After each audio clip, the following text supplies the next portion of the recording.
কবিতাৰ শিৰোনাম মৰ্মান্তিক।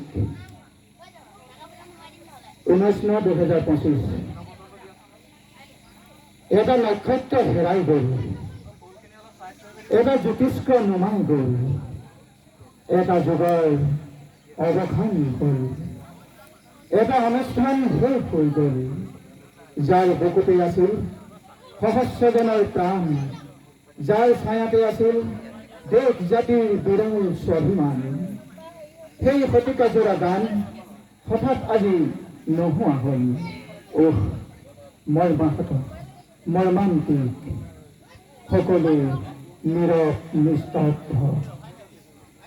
উশাহবোৰ স্তব্ধ হৈ ৰ'ল, হাঁহিবোৰ কান্দোন হৈ গগন ফালি নিনাদিত হ'ল। আনন্দবোৰ তপত চকুলো হৈ নীৰৱে নিতালে বেগালে বৈ গ'ল।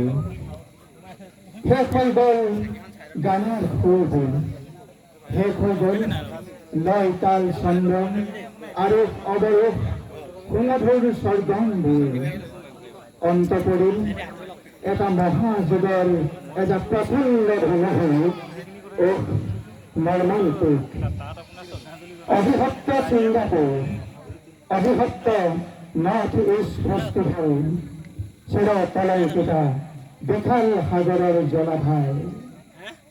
সেই সংস্কৃতিৰ মহান খৰিকৰ হীৰাৰ আঙুঠি তুমি অসমৰ, উজ্জ্বল হীৰা তুমি যুগ যুগান্তৰ। তুমিতো শেষ হোৱা নাই, দিবতো নোৱাৰো তোমাক মালা পিন্ধাই চিৰ বিদায়। তুমি জীয়াই থাকিবা অসমৰ প্ৰতি ঘৰে ঘৰে, চিৰ যুগনীয়া হৈ উজলি থাকিবা আকাশে বতাহে, প্ৰতিটো গানে গানে তালে তালে সুৰে সুৰে।